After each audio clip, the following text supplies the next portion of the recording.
Sejarah Indonesia dipenuhi nama-nama besar dan peristiwa penting. Tapi di balik semua itu, ada kisah cinta yang tak pernah ditulis. Cinta yang tumbuh diam-diam, hidup dalam bayang-bayang kekuasaan, dan terkubur bersama rahasia yang tak sempat diungkapkan. Kisah tentang cinta yang terhalang oleh ideologi, tentang perasaan yang hancur oleh kekuasaan, dan tentang kerinduan yang tak pernah bisa pulang. Inilah 3 kisah cinta tragis paling menyayat hati di Indonesia antara tahun 1950 hingga 1970. Cinta yang tak pernah selesai dan mungkin tak pernah benar-benar mati. Kisah pertama, Tan Malaka dan Hasnah, cinta di tengah perjuangan.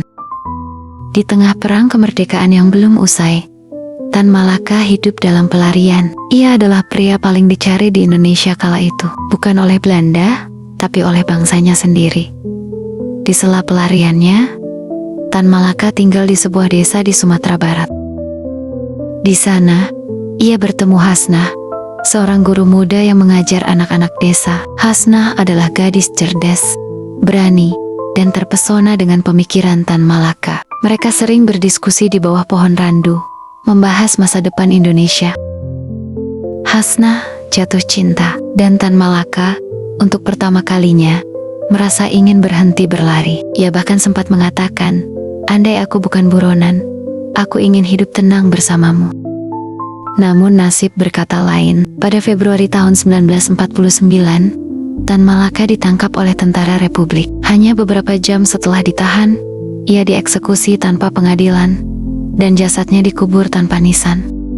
Hasnah menunggu. Bertahun-tahun ia percaya Tan masih hidup. Ia menulis surat, mencari informasi, bahkan pernah ke Yogyakarta untuk menanyakan keberadaan Tan kepada pemerintah.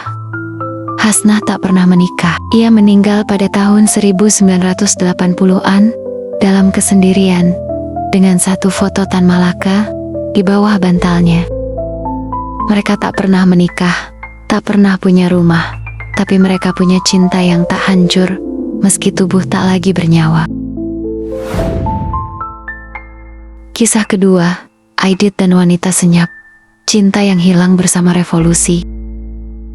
Di tahun 2000 terakhir sebelum tragedi 1965, Dian Aidit adalah pria paling kuat di Indonesia setelah Presiden Soekarno. Di balik kekuatan politiknya yang masif, Aidit punya sisi lain yang tersembunyi rapat dari publik, yaitu hubungan rahasia dengan seorang penyanyi muda Jakarta yang dikenal dengan nama samaran Vivi Yuliana.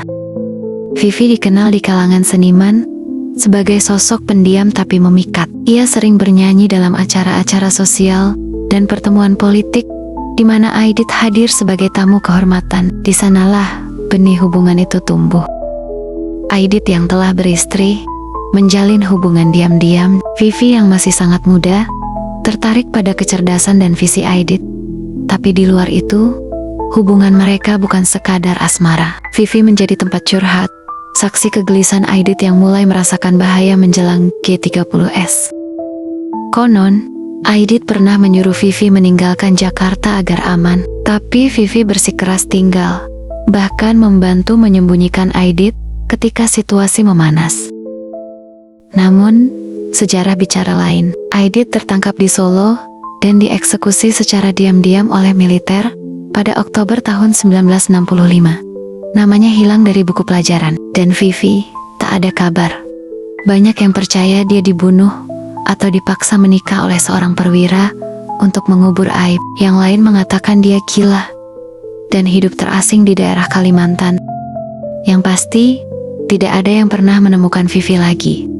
Dalam perang ideologi, cinta menjadi korban pertama yang dikorbankan tanpa upacara pemakaman.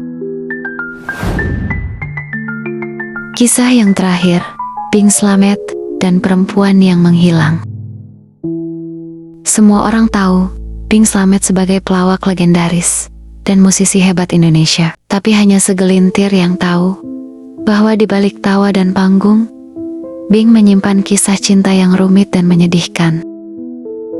Pada awal 70-an, Bing bertemu seorang penyanyi jazz muda dalam sebuah pertunjukan di Bandung. Gadis ini dikenal berparas eksotis, Suaranya halus dan memilukan. Ia tak pernah disebutkan dalam wawancara, tapi saksi menyebut Bing jatuh cinta untuk kedua kalinya lebih dalam dari sebelumnya. Gadis itu membawa Bing ke dunia yang berbeda, musik bawah tanah, pesta privat, dan arus kebebasan yang mulai mekar di era Orde Baru. Bing yang sebelumnya dikenal sangat disiplin, mulai terlihat lebih murung dan sensitif. Keluarga dan rekan artis mulai resah. Hubungan itu ditentang karena perbedaan usia, status sosial, dan rumor narkotika. Suatu hari, perempuan itu dikabarkan menghilang, entah diasingkan atau dipaksa pergi oleh pihak keluarga Bing. Tak lama setelah itu, Bing Slamet jatuh sakit. Ia mengidap kanker hati dan wafat pada 1974.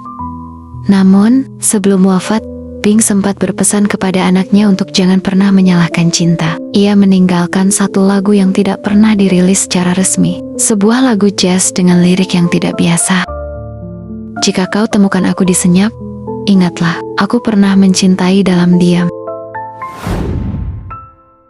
Cinta memang tak selalu menang. Terkadang, ia dikalahkan oleh sejarah, politik, dan kekuasaan. Kisah Tan dan Hasna terkubur di desa. Kisah Aidit dan Vivi hilang bersama Dara di malam jahanam, dan kisah Bing tertinggal dalam lagu yang tak pernah dinyanyikan. Tapi satu hal yang pasti, mereka mencintai dengan segenap jiwa, dan itu tak akan pernah dilupakan sejarah. Sampai jumpa lagi di kisah selanjutnya.